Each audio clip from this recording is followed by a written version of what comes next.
ஓம் சாந்தி. எல்லோரும் குஷியாக இருக்கிறீங்களா? 5/3/2025 சாக்கார் முரளி. பாப்தாதா சொல்கிறாங்க, இனிமையான குழந்தைகளே, சந்தோஷம் மாதிரி ஒரு சத்துணவு எதுவும் கிடையாது. நீங்கள் நடந்தாலும் சுத்தினாலும் குஷியாக பாபாவை நினைவு பண்ணிக்கிட்டே இருந்தால் போதும், நீங்கள் தூய்மையாகிடுவீங்க. ஏன்னா சந்தோஷம் அவ்வளவு சத்துணவு. அந்த சந்தோஷத்தோடு பாபாவை நினைக்கணும். நினைக்கவும் சந்தோஷம் இருந்துக்கிட்டே இருக்கும். இந்த கலியுகத்தின் விஷயம் புத்திக்குள்ளே போகலைனாலே அந்த சந்தோஷம் வந்துடும். அப்போ நீங்கள் தூய்மையாகவும் ஆகிடுவீங்க. அதுக்கு நீங்கள் பண்ண வேண்டியதெல்லாம் பாபாவை நினச்சிக்கிட்டே இருக்கணும். நின்னாலும் நடந்தாலும் சுற்றினாலும் நான் பாபாவுடைய குழந்தை, ரெடி ஆகிட்டேன், போகிறதுக்கு தயாராக இருக்கிறேன். இதே தான் மைண்டில் ஓடிட்டு இருக்கணும். கேள்வி, ஸோ எந்த பாவ காரியமும் செய்யாமல் இருக்கிறதுக்கு என்ன வழி இருக்குது? ஸ்ரீமத்தை ஃபாலோ பண்ணுறது தான் வழி. பாவ காரியங்கள் செய்கிறதுலேருந்து உங்களை பாதுகாத்துக்கிறதுக்கு. ஸோ பாபாவுடைய முதல் ஸ்ரீமத்தே என்னது? உங்களை ஆத்மான்னு ஒன்று பாபாவை நினைவு பண்ணிக்கிட்டே இருங்கன்றது தான். ஸோ இந்த ஸ்ரீமத்தை நீங்கள் ஃபாலோ பண்ணாலே பாவ கர்மங்களை வென்றவர்களாக ஆகிடுவீங்க. இல்லை, பாபா நினைவில் இருக்கும்போது எப்படி பாவம் செய்வீங்க? ஸோ ஸ்ரீமத்து மூலமாக பாவம் செய்கிறது பாதுகாக்கப்படுவீங்க. அதில் முதல் ஸ்ரீமத்தே பாபா நினைக்கிறது தான். அப்போ நினச்சிங்கன்னா பாபா நினைவில் இருக்கும்போது வீண் எண்ணம் வராது. வீண் எண்ணமே வரலன்னா விகார எண்ணம், பாவ எண்ணம் எதுவுமே வராது. ஸோ அப்போ நீங்கள் பாவங்களை வென்றவர்களாக ஆகிடுவீங்க. ஸோ அதனால் எப்போவுமே நான் ஒரு ஒலின்றது மட்டும் ஞாபகம் இருக்கட்டும். இது என் உடம்பே கிடையாதுன்றதும் ஞாபகம் இருக்கட்டும். இல்லை, ஒரு பேய் இறந்தவர் இன்னொருத்தர் உடம்புல வரும்போது பாருங்கள், அது அஞ்ஞானி ஆத்மா தான். இருந்தாலும் இன்னொருத்தர் உடம்புல வரும்போது அது என்னுடைய உடம்புன்ற உணர்வு இல்லாமலே தான் இருக்குது.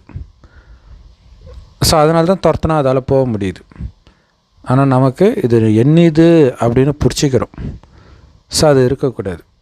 பாபா குழந்தை ஆகிட்டாலே உங்களுக்கு உடம்பு கிடையாது இல்லையா? பாபா ஒரு உடம்பை கொடுத்துருக்கிறார் முயற்சி பண்ணுறதுக்காக.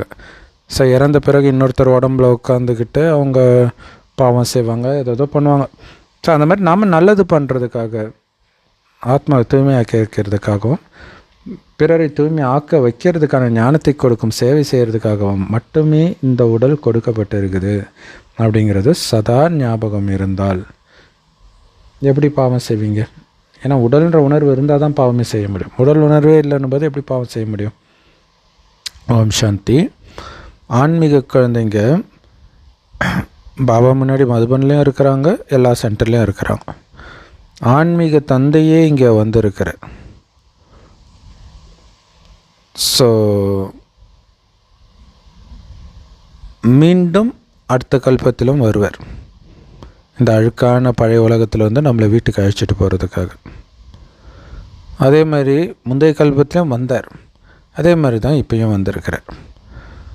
உங்களை தூய்மையாக்கிறதுக்காக அப்பா வந்திருக்கார். யார்கிட்ட பேசுகிறாரு? ஆத்மாக்கள் கிட்டத்தான் பேசுகிறார். உடம்புக்கிட்ட பேசலை. அவருக்கு அது சதா ஞாபகம் இருக்குது. இல்லை, அவர் ஆத்மாவாக பிரித்தே பார்க்குறதுனால அவருக்கு மரணம்லாம் பாதிக்காது. அதே மாதிரி நீங்களும் ஆகணுன்றதுக்காக தான் ஆத்மாவில் கவனம் வைங்கன்றார். ஏன்னா ஆத்மா தான் காது வழியாக கேட்குது, ஆத்மா தான் வாய் வழியாக பேசுது. இதெல்லாம் பாபாவுக்கு தெளிவாக தெரிஞ்சதுக்கு முக்கியமான காரணம் அவருக்கு உடம்பு கிடையாது. அதனால் அவருக்கு தெரியுது. ஸோ அவர் அனுபவிக்கிற அந்த சந்தோஷத்தை நம்மளும் அனுபவிக்க வைக்கிறார். அதனால தான் பாபா சொல்கிறார், நான் இந்த உடலை கடனாக எடுத்து உங்களுக்கு என்னுடைய அறிமுகத்தை கொடுக்கிறேன். அதுக்காக தான் இந்த பிரம்மா உடலை கடனாகவே எடுக்கிறார். சாதாரண வயோதிக உடல் அது. அதில் பிரவேசித்து குழந்தைங்களுக்கு தூய்மை ஆகிறதுக்கான வழியை சொல்கிறார். ஒவ்வொரு கல்பத்திலும் இந்த யுக்தியை நான் உங்களுக்கு சொல்லிக் கொடுக்குறேன். தூய்மை ஆகிறதுக்கான வழி என்ன? உடல்ன்றதை மறந்து ஆத்ம உணர்வில் வரணும். ஸோ கூடவே பாபாவையும் நினைக்க என்னுடைய அப்பாவுக்கு உடம்பு இல்லை, அப்போ எப்படி எனக்கு உடம்பு இருக்க முடியும்? என்னுடைய அப்பாவுக்குள்ளே விகாரம் இல்லை, அப்போ எனக்குள்ளே எப்படி இருக்க முடியும்? இதை நினைத்து அவருக்கு சமமாக நீங்கள் ஆகணும். ஸோ சகல உறவும் அவராகவே இருக்கும் பொழுது அப்பா டீச்சர், அப்பாவுக்கு உடம்பு இல்லை, அம்மாவுக்கு டீச்சர் இல்லை, உடம்பு இல்லை, டீச்சருக்கு உடம்பு இல்லை, குருவுக்கு உடம்பு இல்லை, என்னை சுற்றி இருக்கக்கூடிய யாருக்குமே உடம்பு இல்லாத போது எனக்கு மட்டும் எப்படி உடம்பு இருக்க முடியும்? இப்போ நானும் உடலற்ற ஆத்மா தானே. அதுக்காக தான் அந்த ஒரு புள்ளியோடு அனைத்து உறவையும் வைக்க சொல்கிறேன். தேகதாரிகளோடு எந்த உறவும் வைக்காதீங்கன்றேன். ஸோ மீண்டும் ஆத்ம உணர்வில் வருவதற்காக பாபா அற்புதமான இந்த யுக்தியை சொல்கிறேன். உடம்புன்னு நினச்சி என்னத்தை அடைஞ்சிங்க துக்கத்தை தவிர இந்த ராவண ராஜ்யத்தில்ன்னு பாபா கேட்குறேன். ஸோ அதனால தான் அந்த உடலின் பக்கமே உங்கள் கவனம் வேண்டாம். உடலை பார்த்து பார்த்து நீங்கள் துக்கம்தான் அடைஞ்சிங்க. இப்போ துக்கம் நிரம்பிய உலகத்தில் ராவண ராஜ்யத்தில் மாட்டிக்கிட்டு இருக்கிறீங்க. இந்த இரும்பு யுகத்தை தான் துக்கதாமம்னு சொல்கிறோம். கிருஷ்ணருடைய ராஜ்யம் இருக்குது பாருங்களா, அதுதான் சுகதாமம்னு சொல்கிறோம், சொர்க்கத்தை. ஆனால் இப்போ அது இல்லை. சொர்க்கமாகவா இருக்குது இப்போ உலகம்? பாபா நமக்கு இந்த ஞானத்தை சொல்லிக் கொடுப்பதற்காகவே வந்திருக்கிறேன்.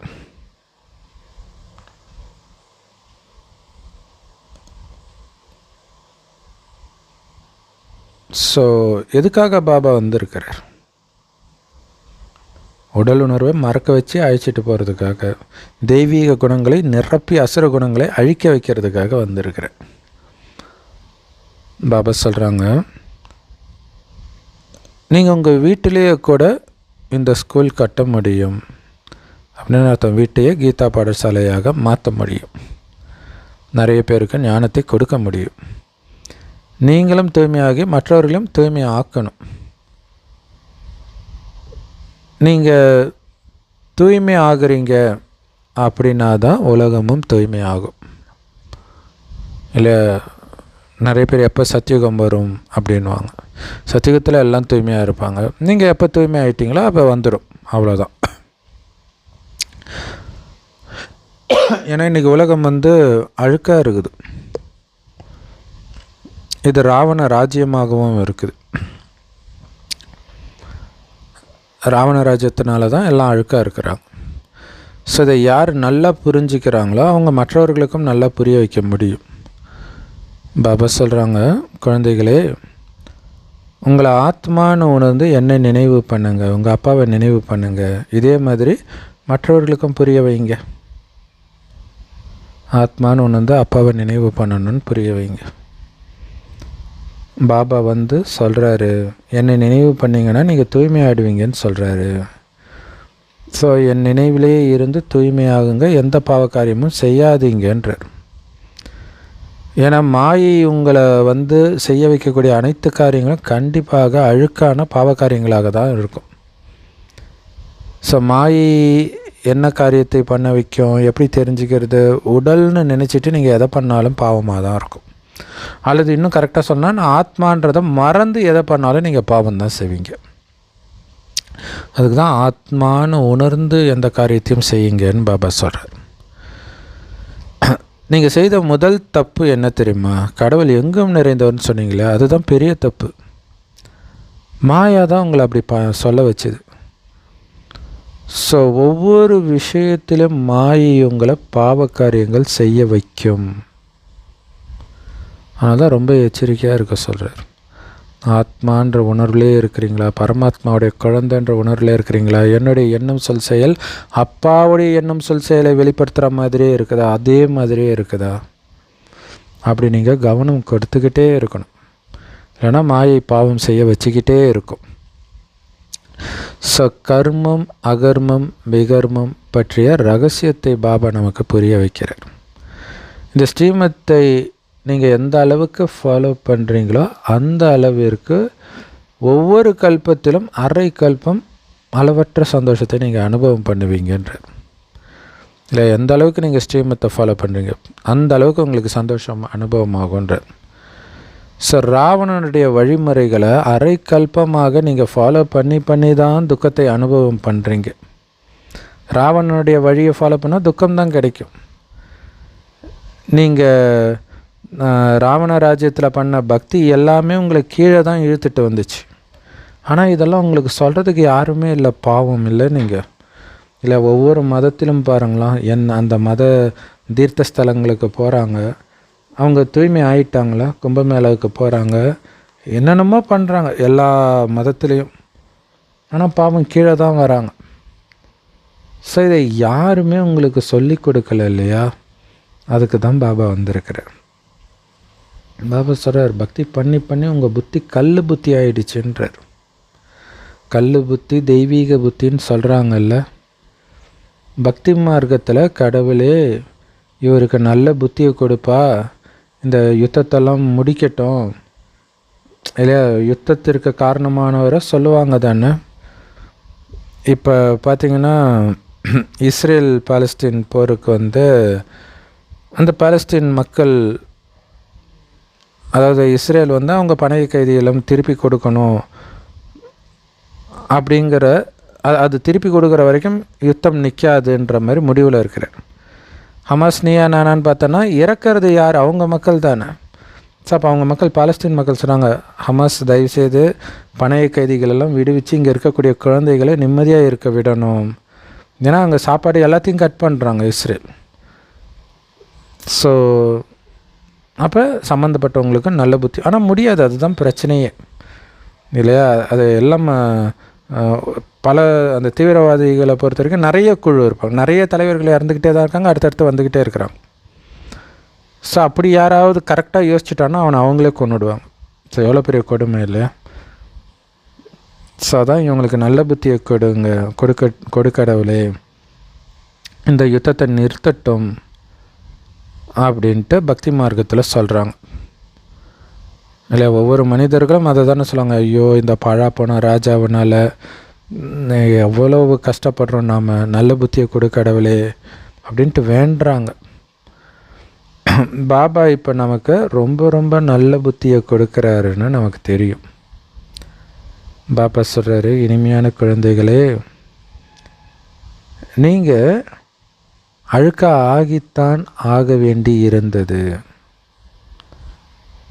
இப்போ நினைவு யாத்திரையின் மூலமாக நீங்கள் தூய்மையாகவும் ஆகணும். ஸோ அழுக்காகவும் ஆக வேண்டி இருந்தது, இப்போ தூய்மையாக வேண்டிய நேரமும் வந்துடுச்சு. அதுக்கு வழியும் கொடுத்துட்டார். நினைவு யாத்திரையின் மூலமாக தான் தூய்மை ஆவீங்கன்னு வழி கொடுத்துட்டார். நீங்கள் டூர், அதாவது வெளியில் சுற்றி பார்க்கலாம், வாக்கிங் போகலாம், என்ன வேணாலும் பண்ணுங்கள், நினைவு மட்டும் கட்டாகாமல் பார்த்துக்கோங்க. ஏன்னா பாபா சொல்கிறாரு, நீங்கள் எவ்வளோ தூரம் வேண்டுமானாலும் நடங்க, உங்களால் நடக்க முடியும் தெரியுமா. ஏன்னா நீங்கள் எவ்வளவு தூரம் நடந்தாலும் பாபா நினைவில் நடந்தீங்கன்னா நடக்கிற மாதிரியே தெரியாது, பறக்கிற மாதிரி தெரியும். காரணம், உடலையே மறந்துடுவீங்கன்றார். ஸோ அதை நிறைய பேர் ஆரம்பத்தில், ஐயோ பாபா நினச்சா காரியங்கள் ஸ்லோவாக பண்ணுறதா இருக்குது, அது ஃபஸ்ட்டு அப்படி இருக்கும். ஆனால் நினைவிலே இருக்கும்போது அந்த காரியம் நான் ஸ்டாப்பாக உங்களால் பண்ண முடியும், மற்ற நேரத்தில் பண்ண முடியாது இல்லையா. அதுக்கு உதாரணத்துக்கு நடக்கிறதே சொல்கிறார். எத்தனை கிலோமீட்டர் நடந்தாலும் பறக்கிற மாதிரி தான் அனுபவமாகுமே தவிர நடக்கிற மாதிரியே இருக்காதுன்றார். ஒலி புள்ளியாகி பாபாவை ஒலி புள்ளியாக நினச்சிக்கிட்டே இருக்கிறேன், சொர்க்கத்துக்கு போயிட்டே இருக்கிறேன், இந்த சிந்தனை இருந்துக்கிட்டே இருந்தால் உங்கள் உடலையே மறந்துடுவீங்கன்றார். சந்தோஷம் மாதிரி ஒரு சத்துணவு கிடையாதுன்னு சொல்லப்படுது இல்லையா. மனிதர்கள் காசு சம்பாதிக்கிறதுக்காக எவ்வளோ குஷியாக எவ்வளோ தூரத்துக்கு வேணாலும் போக தயாராக இருக்கிறாங்க. அமெரிக்கா போகிறாங்க, அரேபியா போகிறாங்க, துபாய் போகிறாங்க, காசு கிடச்சா எங்கே வேணாலும் போக தயாராக இருக்கிறாங்க. இங்கே மிக மிக பணக்காரர்களாக 21 பிறவிக்கு ஆகுறீங்கன்னா இந்த வருமானத்தை குஷியாக பாபா நினைவிலிருந்து சம்பாதிக்க வேண்டாமா? 21 பிறவி சாதாரண விஷயம் கிடையாது. பாபா சொல்கிறாங்க, நான் ஒவ்வொரு கல்பத்திலும் ஆத்மாக்களுக்கு என்னுடைய அறிமுகத்தை கொடுக்கிறேன். இப்போ எல்லாரும் அழுக்காக இருக்கிறாங்க, அதனால தான் என்னை கூப்பிட்றாங்க, பதித்த பாவனா எங்களை தூய்மையாக்குங்கன்ட்டு. யார் கூப்பிட்டது? ஆத்மா தான் கூப்பிட்டுச்சு. ஸோ அது தெரியாமலே கூப்பிட்றாங்க. அது யார் கூப்பிட்டாங்கன்னு உணர்ந்துட்டாலே முடிஞ்சு போச்சு. இந்த காரியங்களை செய்வது யார் அப்படின்னு பக்தி மார்க்கத்தில் கூட அந்த ஹடயோகத்தில் அந்த நான் யாருன்றதை அவங்களுக்கு ஆத்மான்னு சொல்ல தெரியாட்டினாலும் ஏதோ ஒன்று சொல்லிகிட்டு இருப்பாங்க, செய்ய வைக்கிறவன் தான் நான், என் மூலமாக அந்த காரியம் செய்தில்லையா அதுதான் நான், அது என்னன்னு தெரியாதனால அதுதான் கடவுள்னு சொல்லிட்டாங்க.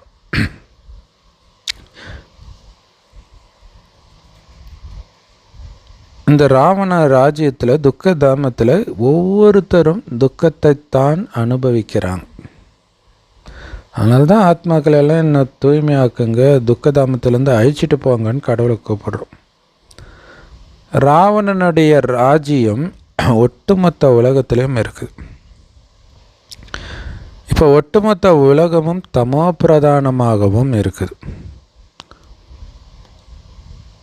சதோ பிரதான தேவதைகளுடைய சிலைகள் இருக்குது. அந்த சிலைகளின் மகிமையும் இருக்குது.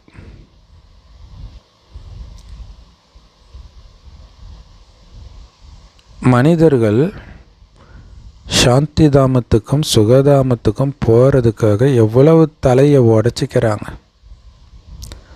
ஆனால் யாருக்குமே கடவுள் எப்படி வராரு, பக்தியின் பலனை எப்படி கொடுக்கிறாருன்னு கூட யாருக்குமே தெரியாது. இப்போ கடவுள்கிட்ட இருந்து பலனை அடையிறோம்னு நம்ம புரிஞ்சுக்கிறோம். ஸோ பக்தியின் பலன் 2 பலன் இருக்குது, 2 பழங்கள் அல்லது பலன்கள்ன்ற. ஒன்று முக்தி, இன்னொன்று ஜீவன் முக்தி. ஸோ பக்தியின் பலனாக தான் 2மே கிடைக்குது. ஸோ இது ரொம்ப ஆழமான சூக்ஷ்மமான விஷயம், புரிஞ்சுக்கணும். யார் அதிக பக்தி செஞ்சுருக்கிறாங்களோ ஆரம்பித்ததுலேருந்து அவங்க இந்த ஞானத்தை ரொம்ப தெளிவாக புரிஞ்சுக்குவாங்க. ஸோ அதனால் அவங்க அடையக்கூடிய பலனும் ரொம்ப நல்ல பலனாகத்தான் இருக்கும். யார் கம்மியாக பக்தி பண்ணியிருக்கிறாங்களோ அவங்க இந்த ஞானத்தையும் கம்மியாக தான் எடுப்பாங்க. அதனால் அந்த பலனும் கம்மியாக தான் அடைவாங்க. ஸோ துல்லியமான கணக்கு இருக்குது இல்லையா? இந்த பதவி வரிசைக்கிரமமாக இருக்குது. பாபா சொல்கிறாங்க, என்னுடையவராக ஆகிறதுக்காக வந்துட்டு நீங்கள் காமத்தில் விழுறீங்க அப்படின்னா என்னை விட்டுட்டீங்கன்னு புரிஞ்சுக்கோங்கன்றார். அவ்வளோதான், உனக்கு எனக்கும் கணக்கு கிடையாது. அந்த திருமண பந்தத்தை உடைச்சிட்டிங்கன்னு அர்த்தம். இல்லை, நிறைய மதங்களில் ஒரு பெண் திருமணமான பிறகு இன்னொரு ஆணோட கள்ளத்தொடர்பில் இருந்தால் அவ்வளோதான், அந்த பொண்ணை வந்து பிரிச்சுடுவாங்க இல்லையா? ஸோ அப்படித்தான் இங்கேயும் நீங்கள் காமத்தில் விழுந்துட்டீங்கனாலே என்னை விட்டுட்டீங்கன்னு புரிஞ்சுக்கோங்கன்றார். அவ்வளோதான், முடிஞ்சு போச்சுன்றார். பாபா கொடுத்த சத்தியம் எதுவுமே கணக்கில் வராது. அதுக்கப்புறம் உங்களுடைய பாதுகாப்புக்கு நான் கேரண்டி இதெல்லாம் சொல்கிறார் இல்லையா, அது அவர் சொல்கிற மாதிரி தூய்மையாக இருந்தால் மட்டுமே. இல்லாட்டினா விட்டுட்டீங்க, செத்துட்டீங்கன்னு புரிஞ்சுக்கோங்கன்றார். ஸோ ஆத்மா அப்படியே தபுக்கடின்னு மேலேருந்து கீழே விழுந்த மாதிரின்றார். சில குழந்தைங்க விழுந்துட்டு பிறகு ஏந்திரிச்சிடுறாங்க, மற்றவர்களோ முற்றிலும் சாக்கடையில் விழுந்து போயிட்டாங்க. அவங்களுடைய புத்தி சீர்திருந்துவதே கிடையாது. சில மனிதர்களுடைய மனசாட்சி வந்து உறுத்தும், அதுவே அவங்களுக்கு துக்கத்தை கொடுக்கும். மனசாட்சி உறுத்ததுனாலே அவங்களுக்கு துக்கம் அனுபவம் மாட்டேது. ஆஹா, பாபா குழந்தையாகி நம்ம விழுந்துட்டுமே அப்படின்ட்டு. ஸோ அவங்க உணர்கிறாங்க, நான் கடவுளுக்கு சத்தியம் பண்ணி அவரை ஏமாற்றிட்டேனே, காமத்தில் விழுந்துட்டேனே, பண்ண சத்தியத்தை மீறிட்டேனே அப்படின்னு நினச்சி அவங்களுக்கு துக்கமாகுது. நான் பாபாவுடைய கையை விட்டுட்டு மாயையுடையவனாக மாறிட்டேனே அப்படின்னா அவங்களுக்கு மனசாட்சி உறுத்தும், அது வலியை கொடுக்கும். அந்த மாதிரி ஆத்மாக்கள் வாயுமண்டலத்தை கெடுத்துடுவாங்கன்றார். ஸோ வாயுமண்டலத்தை கெடுத்துடுவாங்கன்னா காமம் சார்ந்த எண்ணங்கள் வர்றது அது ஒன்று. இன்னொன்று, காமத்தில் விழுந்ததுனால பச்சாதாபப்பட்டாலும் வாயுமண்டலத்தில் அந்த பச்சாதாப வாயுமண்டலம் தானே பரவும். ஸோ அவர்கள் சபிக்கப்பட்டவர்களாக ஆகிடுறாங்க. அவங்க போகிற இடமெல்லாம் அபசகுனமாக ஏன்னா வாய்மண்டலத்தை கெடுத்துட்டு இருப்பாங்க. தப்பு பண்ணிட்டேனே மிகப்பெரிய தண்டனையாக இருக்கும். அதனால தான் அவங்க சபிக்கப்பட்டவர்கள்ன்ற. ஸோ பாபா சொல்கிற வழிப்படியே அதுவே உங்களுடைய இயல்பான குணமாக நீங்கள் மாற்றிக்கொள்ளும் பொழுது தான் அனைத்து வரங்களையும் தாரணை செய்தவர்களாக ஆவீங்க. ஸோ பாபாவோட தர்மராஜரும் இருக்கிறார். ஸோ தப்பு செய்யும்போது ஆத்மாவுக்கு நாம் என்ன பண்ணுறோன்னே தெரியாது, பின்னாடி அது பச்சாதாபப்படும். ஸோ அந்த மாதிரி நிறைய மனிதர்கள் கோபத்தில் ஒருத்தரை கொலை கூட பண்ணிடுறாங்க. பண்ணிவிட்டு ஜெயிலுக்கு போயிட்டு அங்கே பச்சாதாபப்படுறாங்க. ஐயோ, காரணமே இல்லாமல் இவங்களை நான் கொலை பண்ணிட்டேனே, தேவையே இல்லாமல். ஸோ நிறைய பேர் கோபத்தில் கொலை பண்ணிடுறாங்க. நியூஸ் பேப்பரில் நிறைய இந்த மாதிரி செய்திகள் வருது. ஆனால் பாபா குழந்தைங்க நீங்கள் படிக்கிறது இல்லையா, அதனால் உங்களுக்கு இந்த உலகத்தில் வெளி உலகத்தில் என்ன நடக்குதுன்னே தெரியலன்ற. நாளுக்கு நாள் உலகத்துடைய நிலைமை ரொம்ப ரொம்ப மோசமாக ஆகுது. ஏன்னா ஏணிப்படியிலிருந்து நீங்கள் இறங்கி வந்து தானே ஆகணும். இந்த நாடகத்துடைய ரகசியம் நமக்கு தெரியும்.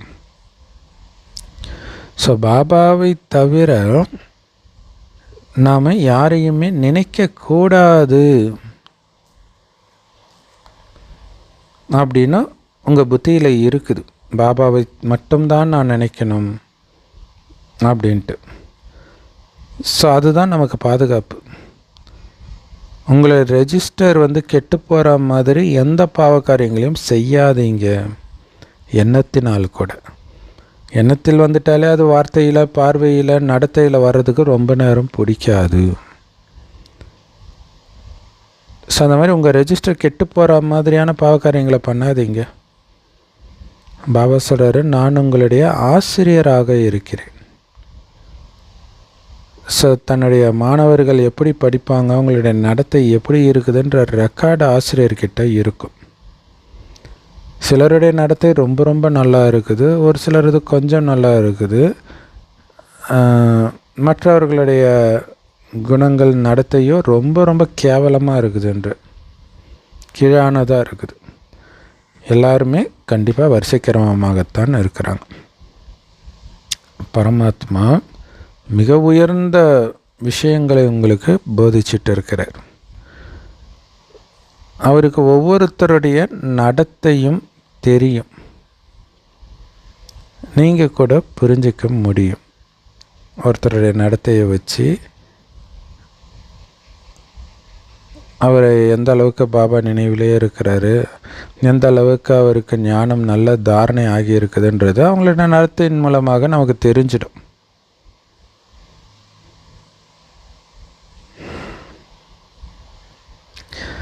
ஸோ ஒவ்வொருத்தருடைய நடத்தையும் அவருக்கு கண்டிப்பாக தெரியுது. உங்களாலேயும் புரிஞ்சிக்க முடியும், எனக்குள்ளே இந்த கெட்ட குணம் இருந்துச்சு, அதனால தான் நான் ஃபெயில் ஆகிட்டேன் அப்படின்னு உங்களால் புரிஞ்சிக்க முடியும். ஸோ பாபா எல்லாத்தையும் ரொம்ப தெளிவாக புரிய வைக்கிறார். யார் நல்லா படிக்கலையோ, மற்றவர்களை துக்கமுடையவர்களாக மாற்றுறாங்களோ, அவங்க துக்கப்பட்டு தான் இறப்பார்கள். ஞானத்தை படிக்க படிக்க உங்களுக்கு ஆனந்தம்தான் கிடைக்கும்.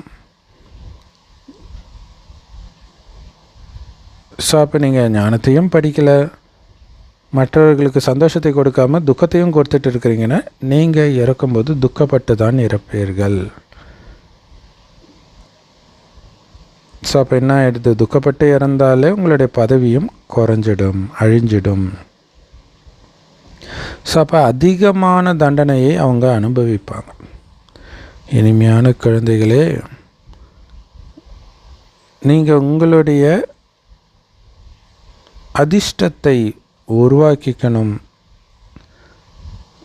அப்படின்னா, அதே மாதிரி மற்றவர்களுடைய அதிர்ஷ்டத்தையும் உருவாக்கணும் அப்படின்னா, கருணை நிரம்பியவர்ன்ற சமஸ்காரத்தை உங்களுக்குள்ளே நிரப்பிக்கோங்க. ஏன்னா உங்கள் மேலே கருணை காட்டணும், பிறர் மேலேயும் கருணை காட்டணும்.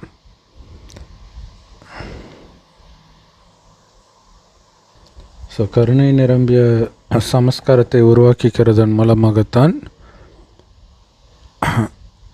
உங்களால்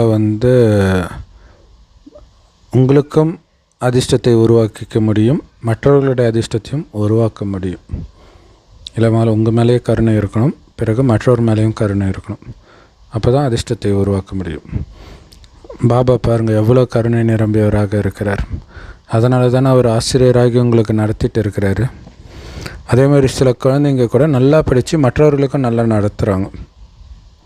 ஸோ இதில் பாபா மாதிரி நீங்களும் கருணை நிரம்பியவராகணும் இல்லையா? நம்ம எதுக்கு இதெல்லாம் கொடுக்கணும், நம்ம தெரிஞ்சுக்கிட்டோம், நம்ம முயற்சி பண்ணால் போதும் அப்படி இருந்துடக்கூடாது. அதுக்கு பேர் சுயநலவாதி. அவங்க ராஜாவாக மாட்டாங்க இல்லை. ராஜானா பிரஜைகளை தன் குழந்தையாக நினைக்கணும். இங்கே பிறரை தன் குழந்தையாக நினைக்கிறவங்க தான் அங்கேயும் குழந்தையாக நினைக்கக்கூடிய அந்த ராஜ பதவிக்கு வர முடியும். ஸோ அதனால தான் பாபா சொல்கிறார், அந்த கருணை தான் உங்களுக்கு ராஜ பதவியை தேடி தருது. ஆசிரியர் கருணை நிரம்பியவராக இருப்பார். ஸோ எப்படி வருமானத்தை சம்பாதிக்கிறது அப்படின்ற வழியை கற்றுக் கொடுக்குறார் ஆசிரியர். எப்படி உயர்ந்த பதவியை அடையிறது அப்படின்னு கற்றுக் கொடுக்குறார். ஸோ அந்த உலகியல் படிப்பில் நிறைய விதமான ஆசிரியர்கள் இருக்கிறாங்க. இங்கே ஒரே ஆசிரியர் தான், பாபா மட்டும்தான். ஸோ அதே மாதிரி மனிதன்லேருந்து தேவதை ஆகிறதுக்கு பாபா கற்றுக் கொடுக்குற இந்த ஒரே ஒரு படிப்பு மட்டும்தான் இருக்குது. ஸோ இதில் முக்கியமான விஷயம் தூய்மை. எல்லோருமே எங்களை தூய்மையாக்குங்கன்னு தான் சொல்லிகிட்ருக்காங்க, எல்லா மதத்துலேயுமே இல்லையா? ஸோ பாபா தூய்மையாகிறதுக்கான வழியை சொல்லி கொடுக்குறார். இருந்தாலும் ஒருத்தருடைய அதிர்ஷ்டத்தில் இல்லைன்னா அவர் என்ன முயற்சி பண்ண போகிறாரு? ஸோ ஒருத்தர் அதிக மார்க் எடுக்கணுன்றது நிச்சயிக்கப்படலை அப்படின்னா ஸோ அவங்க ஆசிரியர் மட்டும் எப்படி அவருக்கு முயற்சி பண்ண வைக்க முடியும்? இல்லை, அவங்க அதிர்ஷ்டத்தில் இருந்தால் தானே பாபா சொல்கிறத கேட்டுட்டு முயற்சி பண்ணுவாங்க. ஸோ அவங்க அதிர்ஷ்டத்திலே இல்லைன்னா தட்டி கழிச்சிட்டு சேவை செய்யாமல் இருக்கிறதுக்கு 1000 காரியம் சொல்லிகிட்டு இருப்பாங்க. தன்னை மாற்றிக்காமல் இருக்கிறதுக்கு 1000 காரணம் சொல்லிகிட்டு இருப்பாங்க. ஸோ பாபாவோ எல்லையற்ற ஆசிரியர்.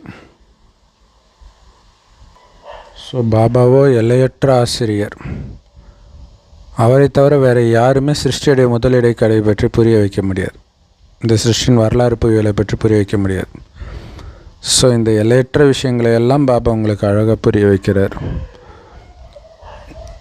உங்களுடைய வைராக்கியம் எல்லையற்ற வைராக்கியம் இல்லையா? சன்னியாசிகள் குடும்பத்தை மட்டும் விட்டுட்டு போகிறாங்க, நீங்கள் ஒட்டுமொத்த உலகத்தையும் விடுறீங்க இல்லை. இந்த உலகத்தில் எங்கேயுமே உங்களுடைய புத்தி இருக்கக்கூடாது, அந்த அளவுக்கு கவனம் கொடுக்கணும். ஸோ அந்த எல்லையற்ற வைராக்கியத்தை வைக்கிறது தான் பாபா நமக்கு கற்றுக் கொடுக்குறார். ஏன் வைக்கணும்னா, இப்போ உலகம் அழிய போகுது, இங்கே இருக்கிற எல்லாமே அழிய போகுது. ஸோ எதன் மேலே ஆசை வைத்தாலும் அது உங்களுக்கு துக்கத்தை கொடுக்கும். ஸோ அதுக்காக தான் வைராக்கியம் இருக்கணும். இதோட என் கண்கள் சொர்க்கத்தை தான் இந்த ஊன கண்கள் பார்க்கும், கலியுகத்தின் எதையுமே பார்க்காது. ஸோ அதுதான் மயான கொல்லையில் அம்மனுக்கு கண்ணை கட்டி வச்சுருப்பாங்க. மயான கொல்லைன்றது சுடுகாட்டில். ஸோ இந்த உலகம் சுடுகாடாக மாறிட்டு இருக்குது. இப்போ ஆல்ரெடி சுடுகாடு தான். ஸோ இங்கே என்ன பேய் தானே இருக்கும், அதை எதுக்கு நான் பார்க்கணும்? இருக்கிறது எல்லாமே உங்களுக்கு துக்கத்தை மட்டுமே கொடுக்கும். ஸோ இது அழியணும். அப்போ ஒன்று இது துக்கத்தை கொடுக்க போகுது, அதுக்காக பார்க்க மாட்டேன். இன்னொன்று இது அழிய போகுது, அதனால் நான் பார்க்க மாட்டேன். ஸோ இத்தனை காரணங்கள் கொடுக்குறாரு ஏன் நீங்கள் எல்லையற்ற வைராக்கியத்தோடு இருக்கணும் அப்படிங்கிறதுக்கு. ஸோ இந்த பழைய உலகம் அழிந்து புது உலகம் ஸ்தாபனை ஆகணும். ஸோ அந்த புது உலகத்திலேயே உங்களுடைய கவனம் இப்போ இருந்துக்கிட்டு இருக்கணும். சன்னியாசிகள் துறவற மார்க்கத்தை சார்ந்தவர்கள். உண்மையிலே அவங்க காட்டில் தான் வசிக்கணும். இதுக்கு முன்னாடிலாம் ரிஷிமுனிகள் காட்டில் தானே வசித்தாங்க. ஏன்னா அப்போ அவங்களுடைய சக்தி சதோப்பிரதானமாக இருந்துச்சு. மக்கள் அவர்களால் ஈர்க்கப்பட்டு அங்கே போனாங்க. ஆனால் இப்போ மக்களை ஈர்ப்பதற்கு என்னென்ன வழியெல்லாம் இருக்குது, வசீகரமாக பேசுகிறது அப்படிங்கிறத பேசி அவங்க மக்கள்கிட்ட பிஸ்னஸ் பண்ணிகிட்டு இருக்கிறாங்க இப்போ இருக்கக்கூடிய சாது சன்னியாசிகள். ஸோ அப்போ மக்கள் தானாகவே அவர்கள் பக்கம் வந்தாங்க. ஏன்னா தூய்மையின் சக்தி அவங்களுக்கு இருந்துச்சு. சதோப்பிரதான சக்தி இருந்தது. சில நேரம் பார்த்திங்கன்னா அவங்களுடைய வீடு தேடி சாப்பாடு வருவோம்.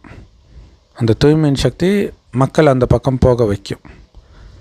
ஸோ அந்த தூய்மைக்கு தான் எல்லாமே. அதுக்கு தான் பாபா இப்போ தூய்மையாக இருக்க சொல்கிறார். சன்னியாசிகளுக்கு ஒருபொழுதும் கோயில் கட்டப்படுறது கிடையாது. தேவதைகளுக்கு தான் எப்போவுமே கோயில் கட்டுவாங்க இல்லையா? அப்போ சன்னியாசிகளை விட நீங்கள் உயர்ந்தவங்க, அதை புரிஞ்சுக்கணும். சன்னியாசிகளுக்காக கோயில் கட்டுறாங்க, தேவதைகளுக்கு தான் கோயில் கட்டுறாங்க. மேபி அந்த தேவதைகள் கோயிலில் ஒரு சிலை வேண்டும்னா இருக்கலாம், சன்னியாசி இது அதுவுமே பெரும்பாலும் இருக்காது. நீங்கள் இப்போ பக்தி பண்ணலை, யோகத்தில் இருக்கிறீங்க. பாபாவின் நினைவில் இருக்கிறீங்க. அவங்களுடைய ஞானம் பிரம்ம தத்துவத்தை நினைக்கிறது. பிரம்ம தத்துவத்தோடு நம்ம கலந்துடணும், ஐக்கியமாயிடணும் அப்படின்னு தான் அவங்க விரும்புகிறாங்க. ஆனால் பாபாவை தவிர யாருமே உங்களை அங்கே அழைச்சிட்டே போக முடியாது, அதற்கான வழி சொல்ல முடியாது. அப்புறம் எப்படி நீங்கள் அங்கே போய் கலக்க முடியும்? ஸோ இந்த கல்பத்தின் சங்கமயுகத்தில் தான் பாபா தேவதை தர்மத்தை ஸ்தாபனை பண்ணுறார். ஏன்னா நீங்கள் தூய்மை ஆகிறீங்க அப்படின்னா உங்களுக்கு தூய்மையான உலகம் வேணும் இல்லை? இந்த அழுக்கானவர்கள்கிட்ட தூய்மையாக இருந்தால் என்ன ஆகும்? அடுத்த ஜென்மத்தில் மறுபடியும் நீங்கள் அழுக்காயிடுவீங்க. ஸோ தூய்மையான உலகத்தை படைக்கிறார் நமக்காகவே. மற்ற அனைத்து ஆத்மாக்களும் வீட்டுக்கு போயிடுவாங்க. பழைய உலகத்தை சார்ந்தவர்கள் யாருமே சொர்க்கத்தில் வர முடியாது. ஸோ நீங்கள் ஒட்டுமொத்த உலகத்தின் எஜமானர்களாக ஆகிறீங்க. ஸோ ஒட்டுமொத்த உலகத்திற்கும் நீங்கள் எஜமானர்களாக மாறுறீங்க. ஒட்டுமொத்த உலகத்திலும் நம்முடைய ராஜ்யம் இருந்த பொழுது அங்கே நாம் மட்டும்தான் வாழ்ந்துமே, வேறு எந்த கண்டமும் கிடையாது. அளவற்ற நிலம் இருந்தது. இங்கே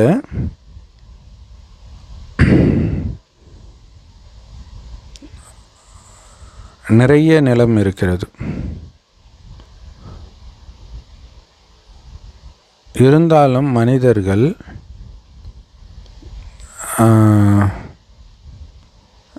கடலை வற்றி போக செய்து அதில்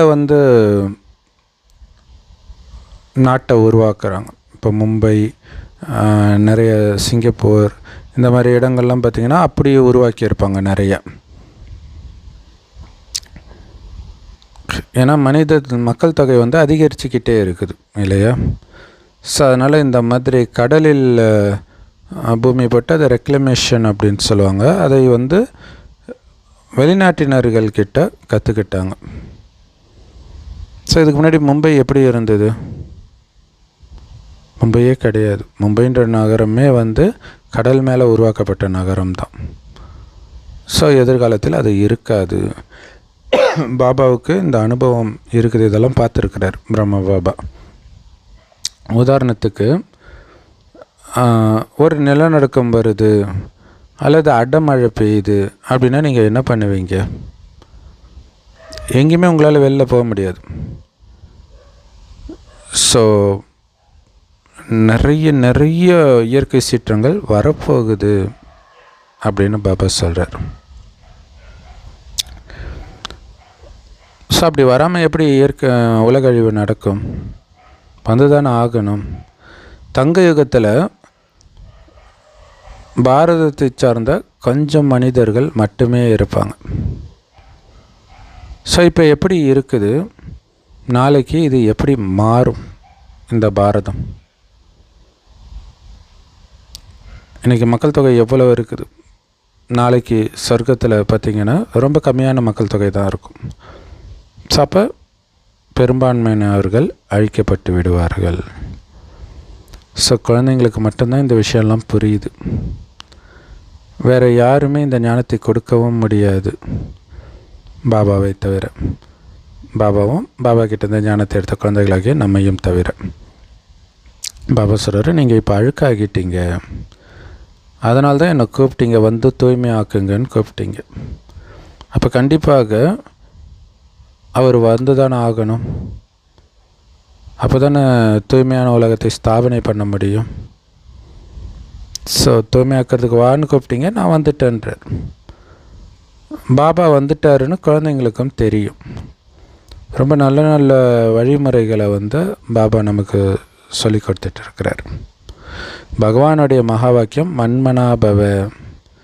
ஸோ தேகத்தின் அனைத்து தர்மங்களையும் அறுத்தெறிந்து, உங்கள் உடல் உட்பட அனைத்து தேகத்தின் சம்பந்தத்தையும் அறுத்தெறிந்து என் ஒருவனை மட்டுமே நினைவு செய்யுங்க. உங்கள் ஆத்மான்னு ஒன்று என்னை மட்டுமே நினைவு செய்யுங்க.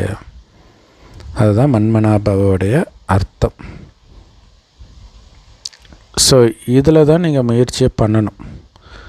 மற்றபடி ஞானம் ரொம்ப ஈஸி இல்லையா? உடலை மறந்து பாபாவுடைய நினைவிலே இருக்கிறது தான் இங்கே முக்கியமான விஷயமே. சின்ன குழந்தை கூட ஞானத்தை புரிஞ்சிக்கலாம், ஞாபகம் வச்சுக்கலாம். அது ஒரு பெரிய விஷயம் கிடையாது. ஆனால் தன்னை ஆத்மான்னு உணர்ந்து அப்பாவை நினைக்கிறது தான் கஷ்டமாக இருக்கும். குழந்தைங்களுக்கும் சரி, பெரியவங்களுக்கும் சரி. மெயினாக குழந்தைங்களுக்கு இது ரொம்ப கஷ்டம் இல்லையா? பாபா சொல்கிறாரு, பெரியவங்க புத்தியிலே இது நிலைச்சி இருக்க மாட்டேங்குது இந்த ஞானம். அதாவது ஆத்மாவாக இருந்து பரமாத்மாவை நினைக்கணுன்ற அந்த ஞானன்றதோட அந்த பயிற்சி, ஆத்மா அபிமான பயிற்சி, பாபாவை நினைக்கிறது, இதெல்லாம் பெரியவங்க புத்தியிலே நிலைக்க முடியலன்னா எப்படி சின்ன குழந்தைங்களுடைய புத்தியில் இது இருக்கும்? குழந்தைங்க நீங்கள் பாபான்னு சொல்லிட்டீங்க அப்படின்னா சிவபாபா சிவபாபா சிவபாபான்னு மழையில் சொல்லிக்கிட்டே இருக்கும் குழந்தை.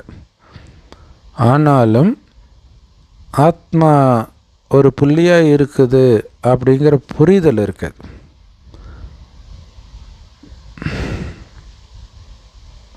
தானும் ஒளியாக தான் இருக்கிறோம், பாபாவும் ஒளிப்புள்ளியாக தான் இருக்கிறாரு அப்படின்னு அவங்களால உணர முடியாது. ஸோ இதை சதா ஞாபகம் வச்சுக்கிறது ரொம்ப கஷ்டமும் கூட. ஸோ இதை துல்லியமாக நீங்கள் ஞாபகம் வச்சுக்கணும். பாபா ஒன்றும் பெரியவர் கிடையாது சைஸில், இல்லை குணத்தில் உயர்ந்தவர், தூய்மையில் உயர்ந்தவர். மற்றபடி தோற்றத்தில் ஆத்மாவை மாதிரியே அவரும் ஒரு சின்ன புள்ளி தான். பாபா சொல்கிறாரு, என்னுடைய சரியான ஸ்வரூபமே புள்ளி ஸ்வரூபம்தான். அதனால தான் பாபா சொல்கிறாரு, நான் எப்படி இருக்கிறேன், யாராக இருக்கிறேனோ அப்படியே என்னை நினைவு செய்கிறது ரொம்ப ரொம்ப ரொம்ப கடின முயற்சி தேவைப்படும் அப்படின்னு பாபா சொல்கிறார். மனிதர்கள் பரமாத்மாவை பிரம்ம தத்துவம்னு சொல்கிறாங்க. ஆனால் நாம் சொல்கிறோம் அப்படி கிடையாதுங்க, அவர் முற்றிலும் சின்ன புள்ளி, அவரை விட உயர்ந்த சின்ன பொருள் உலகத்திலே கிடையாது. ஸோ அப்போ பிரம்ம மகா தத்துவத்தை கடவுள்னு சொல்கிறதுக்கும் கடவுள் ஒரு சின்ன புள்ளின்னு சொல்கிறதுக்கும் இரவு பகலுக்கான வித்தியாசம் இருக்குது இல்லையா? உண்மைக்கும் பொய்க்கும் எவ்வளோ வித்தியாசம் இருக்குது பாருங்கள். ஸோ பரமாத்மா எப்படி பிரம்ம தத்துவமாக இருக்க முடியும்? அங்கே வசிப்பவர் அவர் இல்லையா? ஸோ பிரம்ம தத்துவத்தில் தான் ஆத்மாக்களாகிய நாம் வசிக்கிறோம்.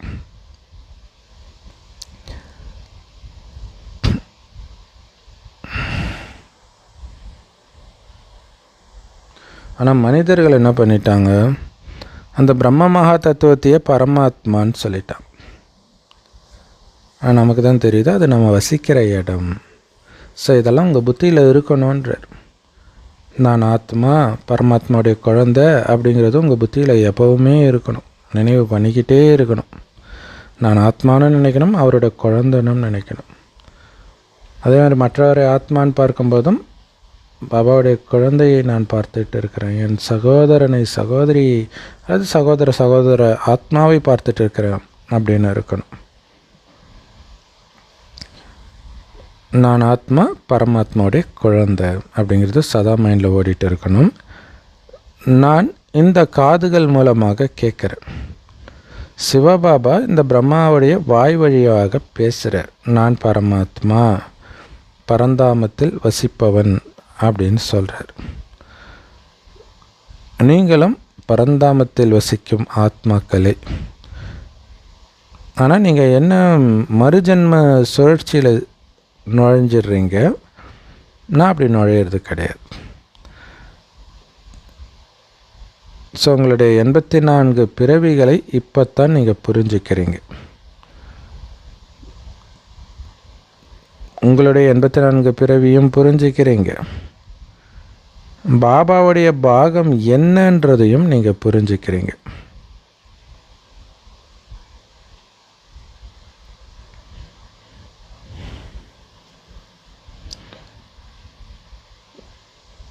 ஸோ உங்களுடைய பாபா சொல்கிறாங்க, பரந்தாமத்தில் நீங்களும் இருக்கிறீங்க, ஆனால் பிறப்பிறப்பு சக்கரத்தில் வந்துடுறீங்க.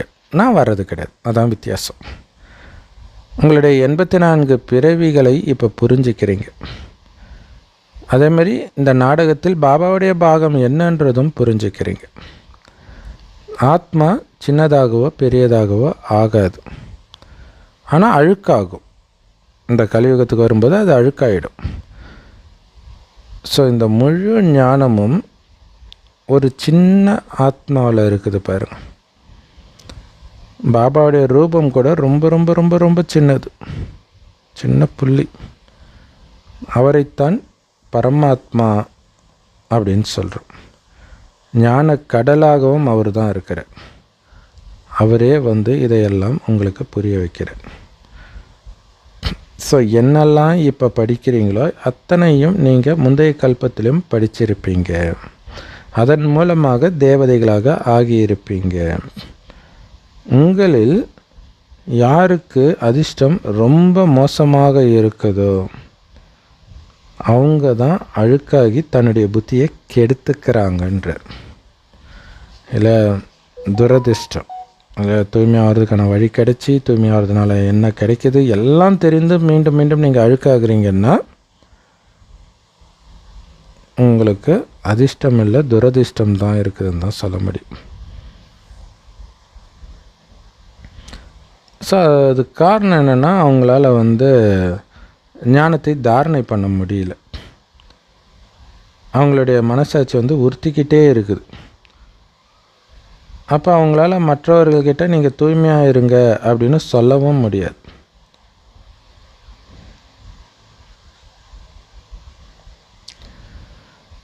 அவங்க தனக்குள்ளே புரிஞ்சுக்கிறாங்க, நாம் அழுக்காகிறதன் மூலமாக தோத்துட்டோம் அப்படின்னு புரிஞ்சுக்கிறாங்க. ஸோ யார் தூய்மை இழந்து தன்னுடைய புத்தியை கெடுத்துக்கிறாங்களோ அவங்க தான் மிகப்பெரிய துர்பாக்கியசாலிகள்ன்றார் பாபா குழந்தை ஆகியும் அப்படி இருக்கிறவங்க. ஏன்னா அவங்களுக்கு அதுக்கப்புறம் இந்த ஞானம் தாரணையும் ஆகாது, அவங்களுடைய மனசாட்சியும் உறுத்திக்கிட்டே இருக்கும். யார்கிட்டையும் தூய்மையாக இருங்கன்ட்டு ஆனந்தமாக சொல்ல முடியாது. ஏன்னா அந்த குற்றமனப்பான்மை இருக்கும்.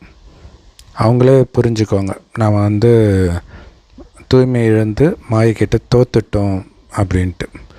ஸோ அது வரைக்கும் அவங்க சேர்த்து வைத்த வருமானம் எல்லாம் இழந்துடுவாங்க மொத்தமாக. ஒரு தடவை காமத்தில் விழுந்துட்டாரு, ஃபுல்லாக காலி, 0 அக்கௌண்ட்டுக்கு வந்துடும்ன்றார். அதுக்கப்புறம் இழந்ததை எல்லாம் நீங்கள் சம்பாதிக்கணும்னா பல வருடங்கள் ஆகிடும். ஸோ அப்போ கூட அதுக்கு ஈக்குவலாக வர முடியுமான்றது டவுட்டுன்றார் பாபா.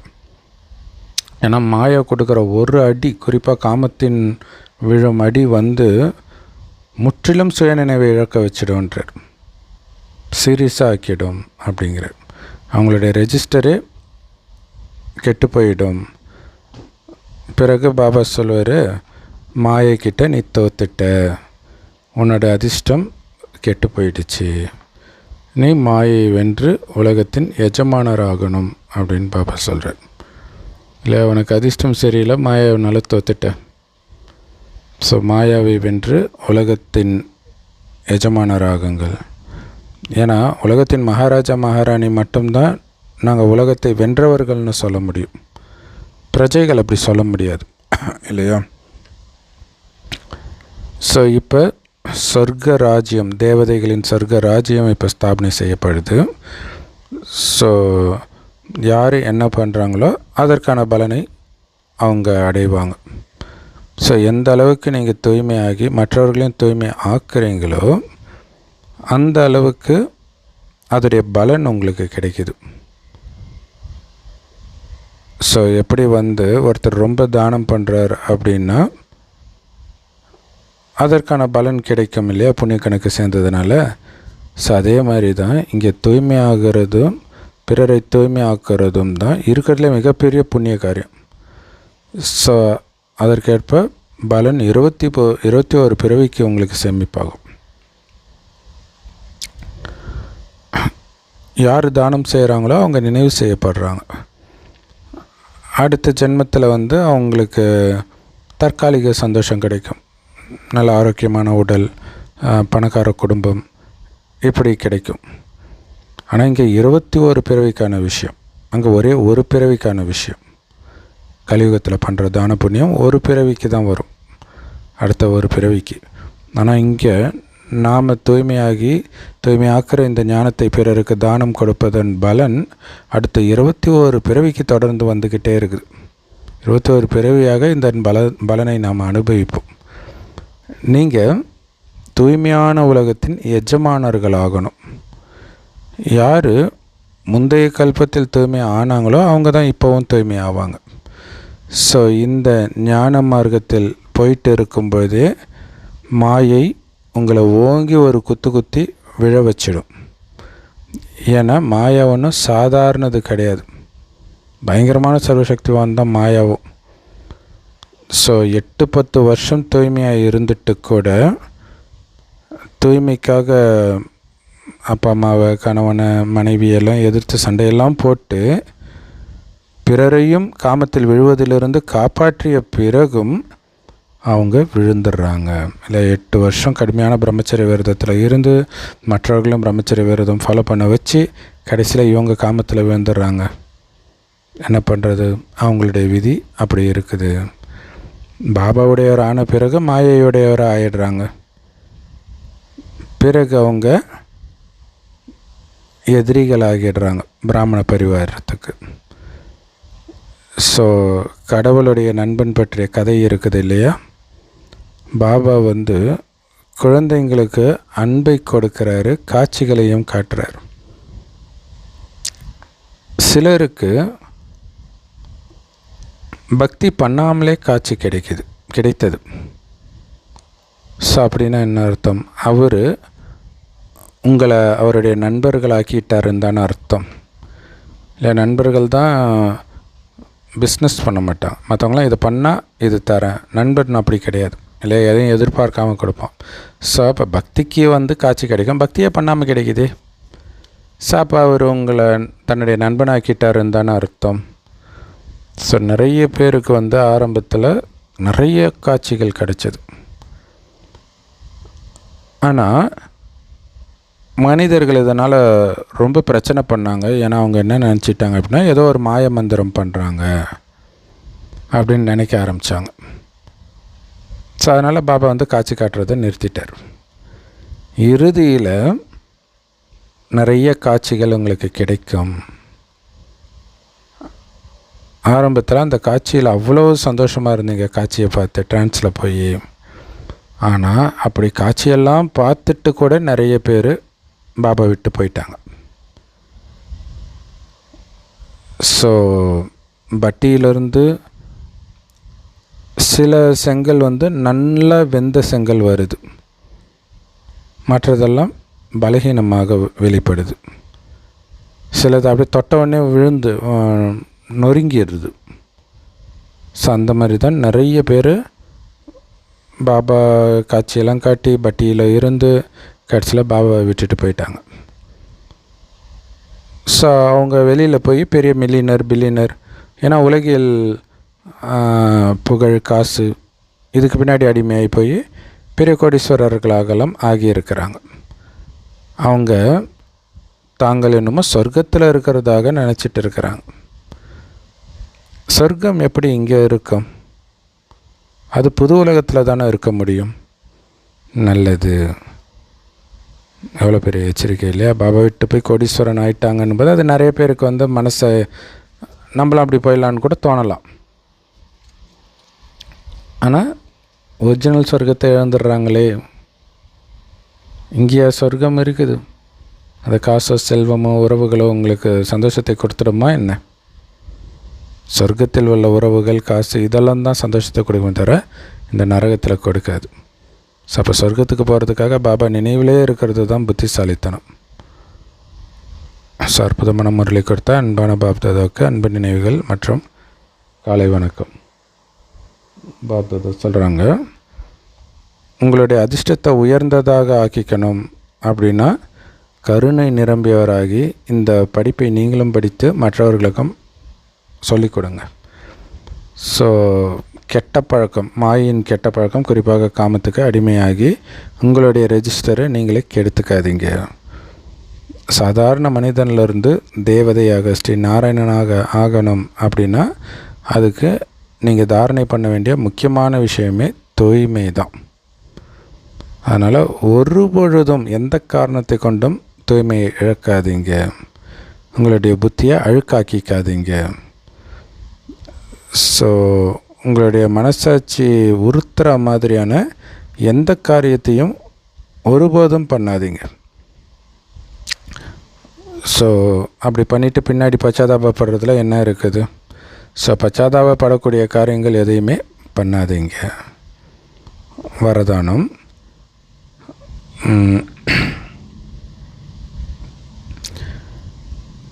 உலக விஸ்வ கல்யாண்காரியாகி உலகத்திற்கு உங்களுடைய விதை ரூப நிலையின் மூலமாக ஒளி என்கிற தண்ணீரை கொடுங்கள். அதுக்கு விளக்கம், ஸோ இருக்கிறதுலே பயங்கரமான பவர்ஃபுல்லான நிலை அப்படின்னா பிந்து ஸ்வரூப நிலை, விதை ரூப நிலை, அதாவது ஆத்ம ரூபத்தில் நிலைச்சிருக்கிறது. ஸோ இந்த நிலை வந்து ஒரு லைட் ஹவுஸ் மாதிரி வேலை செய்கின்றார். இந்த நிலையில் நிலைச்சிருக்கிறதன் மூலமாக ஒட்டுமொத்த உலகத்திற்கும் ஒளியை பரவச் செய்யக்கூடிய கருவியாக நீங்கள் ஆக முடியும். அந்த பிந்து ரூபத்தில் நிலைச்சிருக்கிறது. அதன் மூலமாக உலகத்துக்கே உங்களால் ஒளியை பரவச் செய்ய முடியும்ன்றார். எப்படி வந்து வேர் மூலமாக ஒட்டுமொத்த மரத்திற்கும் தானாகவே தண்ணி கிடைக்குது, அதே மாதிரி நீங்கள் எப்போ விதை ரூபத்தில் நிலைச்சிருக்கிறீங்களோ, வெறும் ஆத்மா, நான் ஆத்மா, பரமாத்மாவுடைய குழந்தை போயிட்டு இருக்கிறேன் சொர்க்கத்துக்கு, இதே நினைவில் நிலைத்திருந்தால் ஒரே ஸ்திரமாக, அப்போ ஒட்டுமொத்த உலகத்திற்கும் ஒளி என்கிற தண்ணீர் கிடைக்கும். இல்லை செடிக்கு எப்படி வேர்லேருந்து அல்லது விதையிலிருந்து எல்லா தண்ணியும் செடியில் உள்ள எல்லா பாகத்துக்கும் போகுதோ, அந்த மாதிரி இது மனித சிருஷ்டி மரம், உலகத்தில் உள்ள அத்தனை ஆத்மாக்களின் மரம் இது. ஸோ அனைத்து ஆத்மாக்களுக்கும் எங்கேருந்து போகுது? விதை ரூபத்திலிருந்து தான் போகுது. ஸோ பாபா விதை ரூபம், அவர்கிட்டேருந்து ஞானத்தை எடுக்கிற விதை, மாஸ்டர் விதைன்னு கூட நம்மளை சொல்லலாம். ஸோ ஆத்ம ரூபத்திலே நிலைச்சிருக்கிறது. ஸோ அப்படி நீங்கள் நிலைச்சி இருந்துட்டீங்க அப்படின்னா தானாகவே முழு உலகத்திற்கும் தண்ணி, ஒளின்ற தண்ணி போகும். ஸோ ஒளின்றது சக்தினும் சொல்லலாம், ஞானம்னும் சொல்லலாம்.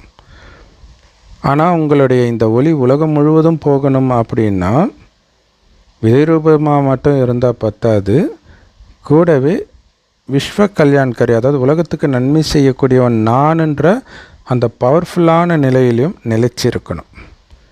இல்லை உலகம் ஃபுல்லாக நான் சக்தியை கொடுக்குறேன், அப்போ நான் சக்திசாலியான நிலையில் இருக்கிறேன், உலகத்துக்கே நன்மை செய்பவன் நான் அப்படின்ற உணர்வில் இருக்கணும். ஸோ அதுக்கு நீங்கள் உலகத்துக்கே லைட்டு கொடுக்கணும்னா லைட் ஹவுஸ் ஆகணும், ஒரு பல்பு ஆகக்கூடாது. அது ஒரு ரூமுக்கு தான் வெளிச்சத்தை கொடுக்கும். ஸோ அதனால் ஒவ்வொரு எண்ணத்திலும் நான் உலகத்திற்கு நன்மை செய்யணுன்ற அந்த விழிப்புணர்வு இருக்கட்டும் இல்லையா? அப்போ ஒவ்வொரு எண்ணமுமே உலக நன்மைக்கான எண்ணமாக மட்டும்தான் இருக்கணும். வீண் எண்ணம், விகார எண்ணம், எதிர்மறை எண்ணம் இதெல்லாம் இருக்கவே கூடாது. ஸோ அதெல்லாம் மனதை பாரமாக்கிடும், சுய முன்னேற்றத்துக்கு போக முடியாமல் பண்ணிவிடும். ஸோ சுய முன்னேற்றத்துக்கு போகிறதுக்கு சுப பாவனை தான் லிஃப்ட்டுன்றார், வீண் எண்ணங்கள் சுமையாக்கிடுதுன்றார். ஸோ அப்போ சக்திசாலியான எண்ணங்கள் மட்டுமே, சுபபாவனை மட்டுமே இருக்கணும்.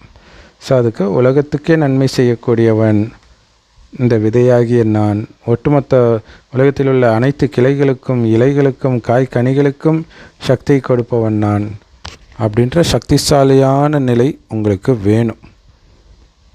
ஸோ அதுக்கு லைட் ஹவுஸ், என்னை சுற்றி சக்தி பரவிக்கிட்டே இருக்குதுன்றது சதா மைண்டில் ஓடிக்கிட்டே இருக்கணும். நான் பல்பு கிடையாது, ஒட்டுமொத்த உலகத்துக்கும் ஒளியை கொடுக்கக்கூடிய லைட் ஹவுஸ். ஸோ அதனால் உங்களுடைய ஒவ்வொரு எண்ணத்திலும் உலக நன்மைக்கான எண்ணங்கள் மட்டுமே இருக்கணும். உங்கள் விழிப்புணர்வில் உலகத்திற்கு நன்மை செய்யணும், தூய்மையான அதிர்வலைகளை பரவ செய்து அப்படிங்கிறது சதா மனதுக்குள்ளே ஓடிக்கிட்டே இருக்கணும் எந்த காரியம் செய்தாலும். ஸோ அப்படி இருந்தால்தான் உலகத்தில் உள்ள அத்தனை ஆத்மாக்களுக்கும் உங்களால் சக்தி கொடுக்க முடியும். ஸ்லோகன்: ஒத்துழைக்கும் சக்தி இருக்குது இல்லையா, அட்ஜஸ்ட் பண்ணி போகிற சக்தி, அது உங்களை சரியான நேரத்தில் மதிப்போடு தேர்ச்சி பண்ண வச்சிடும். ஒத்து போக முடியல அப்படின்னு நீங்கள் நினச்சிங்கன்னா உங்களால் மதிப்போடு தேர்ச்சி பெற முடியாது, மாட்டிக்குவீங்க. மாயின் ஏதாவது ரூபம் யார் மூலமாவது வந்து உங்களை விழ வச்சிடும். ஸோ இன்றைக்கி அவ்யக்த பயிற்சி, சத்தியம் மற்றும் ஒழுக்கத்தின் கலாச்சாரத்தை தாரணை பண்ணுங்கள். ஏன்னா அதுதான் பிராமணர்களின் கலாச்சாரம்னு பாபா சொல்கிறார். ஸோ பாபாவை வெளிப்படுத்துறதுக்கான ஆதாரமே சத்தியம்தான். சத்தியத்தின் மூலமாகத்தான் பிரத்யக்ஷம் நடக்கும், அதாவது பாபாவை வெளிப்படுத்த முடியும். சத்தியத்தின் ஆதாரத்தில் ஒன்று உங்களுடைய மனநிலையில் அந்த சத்திய நிலை இருக்கணும், ஆத்மாவுடைய சத்திய நிலை. இன்னொன்று சேவையிலும் சத்தியத்தன்மை இருக்கணும். ஸோ இந்த ரெண்டு சத்தியமும் இருந்தால்தான் பாபா வெளிப்படுவார். இல்லை உங்களுடைய நிலை, மனநிலை, உங்களுடைய நடத்தை, வார்த்தை, பேச்சு இது எல்லாமே சத்தியமான ஆத்மாவுடைய சத்தியமான குணத்தையே வெளிப்படுத்தக்கூடியதாக இருக்கணும். அதேமாதிரி சேவையும் சுயநலமற்ற சேவை, சத்தியமான சேவை. என் சகோதரர்களை மீட்கணும், என் குடும்பத்தினரை மீட்கணும், அது உலகமே நமக்கு குடும்பம், அவங்கள எல்லோரையும் மீட்கணும் அப்படின்ற அந்த தாய்மை அன்பு இருக்கணும். உண்மையின் ஆதாரமே அல்லது சத்தியத்தின் ஆதாரமே சுத்தம் மற்றும் பயமற்ற தன்மை. ஸோ இந்த ரெண்டுமே எந்த அளவுக்கு நீங்கள் தாரணை பண்ணுறீங்களோ அதை பொறுத்து தான் நீங்கள் சத்தியத்தின் மூலமாக பாபாவை வெளிப்படுத்தக்கூடிய கருவியாக ஆக முடியும். இல்லை சத்தியத்துக்கு வந்து தூய்மையும் இருக்கணும், பயம் இல்லாமலும் இருக்கணும் இல்லையா. ஸோ பாபா மட்டுமே எனக்கு போதும்னு அவரை பிடிக்கிறதுக்கு சமதைரியம் வேணும். குடும்பத்தில் தான் இருப்போம், பட் அதுக்காக குடும்பத்தில் இருக்கிறன்ட்டு லௌகீக விஷயத்திலேயே லௌகீக அரட்டை இதிலெல்லாம் அடிக்காமல் இருக்கணும். ஸோ அதுக்கு தைரியம் வேணும் இல்லையா. நம்ம அப்படியே இருந்துட்டால் நாளைக்கு நமக்கு தேவையான பொழுது அவங்க உதவி பண்ணலன்னா என்ன பண்ணுறது அப்படிங்கிற அந்த பயம் இருக்குது இல்லையா. அது இல்லாமல் இருந்தால் தான் நீங்கள் பாபா சொல்கிற வழிபடி ஃபாலோ பண்ண முடியும். ஏன்னா பாபா கூடவே இருக்கிறார், கேரண்டி கொடுக்குறார், நீங்கள் எதுக்கு பயப்படணும் அப்படின்னு சொல்கிறார். ஸோ இந்த பயமற்ற தன்மையும் தூய்மையையும் தாரணை பண்ணுறதை பொறுத்தே நீங்கள் சத்தியத்தின் மூலமாக பாபாவை வெளிப்படுத்த முடியும் இல்லையா. எந்த அளவுக்கு நேர்மையும் அல்லது சுத்தத்தன்மையும் பயமற்ற தன்மையும் இருக்குதோ, தாரணை ஆகி இருக்குதோ, அதன் ஆதாரத்தில் தான் நீங்கள் சத்தியத்தின் மூலமாக பாபாவை வெளிப்படுத்தவும் முடியும். ஸோ அது என்ன சத்தியத்தின் மூலமாக வெளிப்படுத்துதுன்னா உங்களுடைய உண்மையான குணத்தில் நிலைச்சிருக்கிறது. ஸோ உண்மையான குணத்தில் இந்த கலியுகத்தில் நிலைச்சிருக்கிறதுக்கு எவ்வளவு தைரியம் வேணும். நீங்கள் அன்பாக பேசுகிறீங்க அப்படின்னா பழம் மாதிரி பேசுகிறான்ட்டு உங்கள் தலையில் மிளகா அரைப்பாங்க. அப்படி அரைச்சாலும் எனக்கு கவலை இல்லை, நான் அன்பாக தான் பேசுவேன், ஏன்னா நான் சொர்க்கத்துக்கு போயிட்டுருக்கிறேன் அப்படின்னு நினைக்கிறதுல தான் தைரியம் தேவை. ஸோ அந்த தைரியமும் தூய்மையும் எந்த அளவுக்கு உங்களுக்கு தாரணை ஆகியிருக்குதோ அந்த அளவுக்கு அந்த சத்தியத்தின் மூலமாக பாபாவை உங்களால் வெளிப்படுத்த முடியும். அதற்கு கருவியாக ஆவீங்க. ஏதாவது ஒரு விதமான அழுக்கு இருக்குது அப்படின்னா, அதாவது இந்த சத்தியத்தன்மையிலேயோ அல்லது தூய்மையிலேயோ கொஞ்சம் குறை இருந்தால் கூட பாபாவை வெளிப்படுத்தும் சேவையில் உங்களுக்கு வெற்றி இருக்க முடியாது. அப்போ வெளி உலக விஷயமே புத்தியில் இருக்கக்கூடாது. பாபா நேற்று சொன்னார் பாருங்கள், சத்தியத்தை நீங்கள் நிரூபிக்க தேவையில்லை, அது தானாகவே வந்துடும். ஸோ அதனால் சத்தியத்துக்காக வாதாடுறேன்ட்டு அப்படி கோபமாக போயெல்லாம் பேசாதீங்க, நான் சொல்கிறது தான் ரைட்டு அப்படிலாம் சொல்லாதீங்க அப்படின்னு பாபா சொல்கிறார். ஏன்னா பணிவின் மூலமாகத்தான் நம்ம பாபாவை வெளிப்படுத்தவே செய்கிறோம். தைரியமும் இருக்கணும், பணிவும் இருக்கணும். அப்போ தான் சேவையில் வெற்றியும் கிடைக்கும். Om Shanti. Love you Bap Dada. Thank you Bap Dada. குஷியாக இருங்க, குளிர்ச்சியாக இருங்க.